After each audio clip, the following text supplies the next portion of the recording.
네, 안녕하세요. 일상을 여행처럼 아트지인TV 최지인입니다. 파란 눈에 목이 긴 여인. 어딘지 모르게 슬프지만 어딘지 모르게 고요하고 매력적인 이 여인은 어떤 사연이 있길래 이토록 사람의 마음을 움직이게 하고 끌리게 하는 걸까요? 모딜리아니의 잔네의 초상을 보면 저는 그림을 배우기 전부터 이상하게 마음이 움직이는 게 시적인 느낌이 든다고 할까요? 뭔가 울컥울컥한데 열정적인 감정을 갖고 있으면서도 그것을 다 토해내지 않는 듯한 느낌? 그런 느낌이 들었습니다. 그런데 이 모딜리아니와 잔네의 사연을 알고 보니 그림이 더 와닿게 되는 것 같아요. 그림에 대해서 잘 알고 싶으시면 작가를 아는 것도 방법이고요. 그 시대를 공부해 보시는 것도 방법입니다. 그 시대와 그 작가가 살았던 환경에 대해서 알고 보시면 보이는 게 또 있습니다. 잔느와 모딜리아니의 슬픈 사랑 이야기 지금부터 해드릴게요.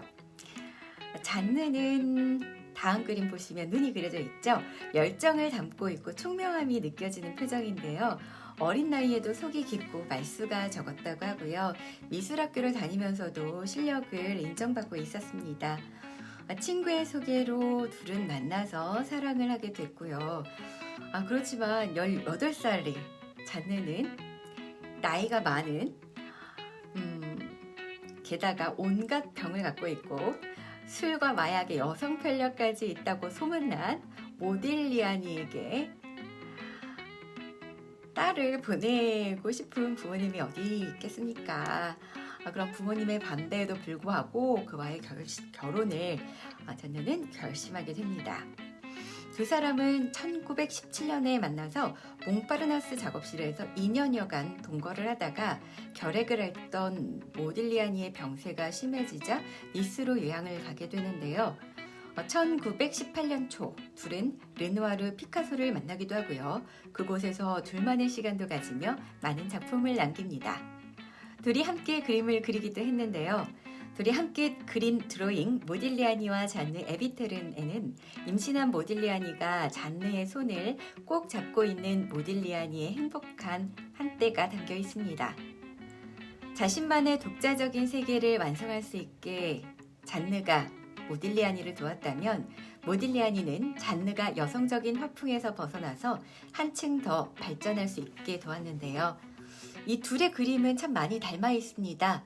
서로의 그림을 서로 좋아하면서 그림도 닮아간 듯합니다. 어쩌면 서로에게 스승이었을 수도 있겠네요. 작가였던 잔느를 만난 후 모딜리아니는 자신만의 독특한 화풍을 만들면서 누가 봐도 이건 모딜리아니의 그림이라고 할 수 있는 개성 있는 표현 방식을 창조해냈습니다. 특히 목선과 눈이 개성 있죠. 어쩌면 그 시기 아프리카의 가면과 조각에 대한 모딜리아니의 관심이 모델의 외모를 아프리카의 가면같이 아몬드 형태의 눈과 휘어진 코, 길게 늘어난 목선으로 표현하게 한 건지도 모르겠습니다. 작품에 있어서는 이렇게 자신만의 화풍을 만들면서 보다 세련되졌지만 잔느에게 모딜리아니는 나쁜 남자였습니다.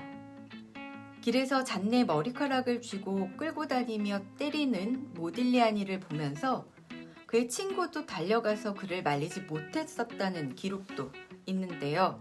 그의 친구도 그냥 몇 발자국 뒤에서 혹시라도 무슨 일이 생기지 않을까 걱정하는 마음으로 그냥 따라가면서 큰 소리로 모딜리아니의 이름을 부르기만 했다고 합니다.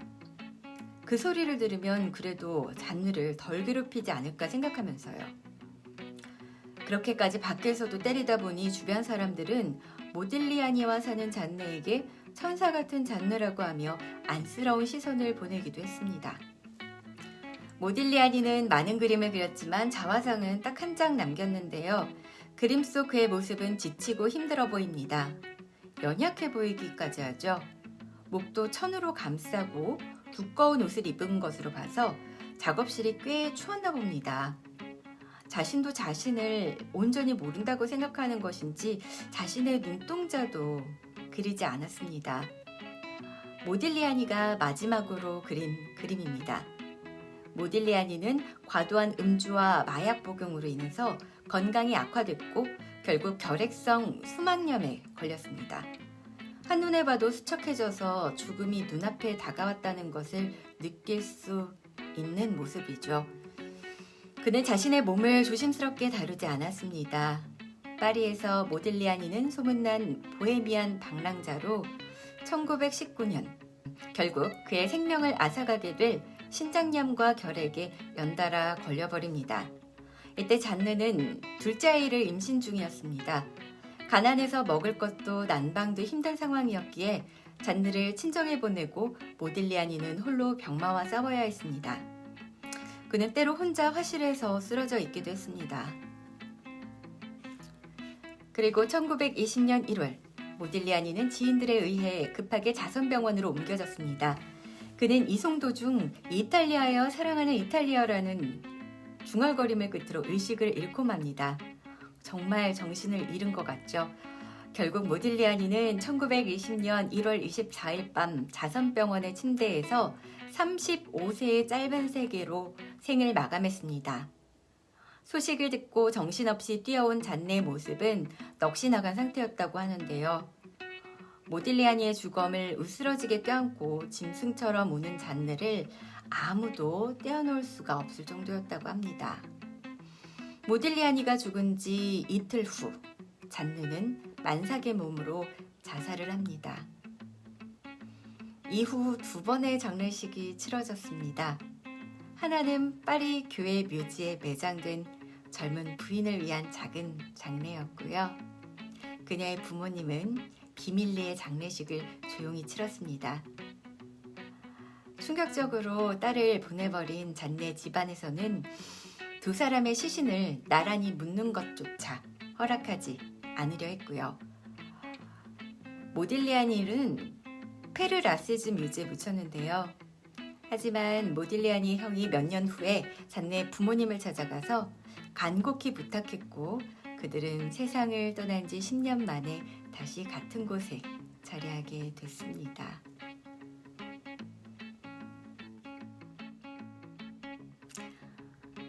네, 알코올 중독에 마약까지 그리고 병약하고 여자 문제도 많은 그런 모딜리아니에게 끌렸던 잔느. 그리고 정말 사랑해서 첫 번째 딸의 이름은 잔네 이름을 그대로 따서 잔느라고 지었다고 하는데요. 뱃속의 아이와 함께 또 어찌 보면 묻힌 거가 되겠죠. 너무나도 슬픈 사랑 이야기를 보면서 그림을 다시 보면 또 보이는 게 있지 않을까 싶습니다. 모딜리아니가 잔네의 눈을 왜 못 그렸냐면요. 그녀의 눈을 차마 그릴 수 없었다라고 말했어요.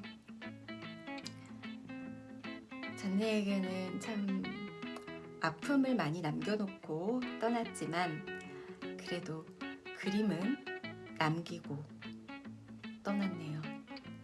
네, 이렇게 오늘은 모딜리아니와 잔네의 슬픈 사랑 이야기 전해드렸는데요. 다음 시간에는 지금 전시 중에 있죠. 예술의 전당에서 전시하고 있는 로트렉에 관해서 소개해 드리겠습니다. 지인TV 좋아요와 구독은 사랑입니다.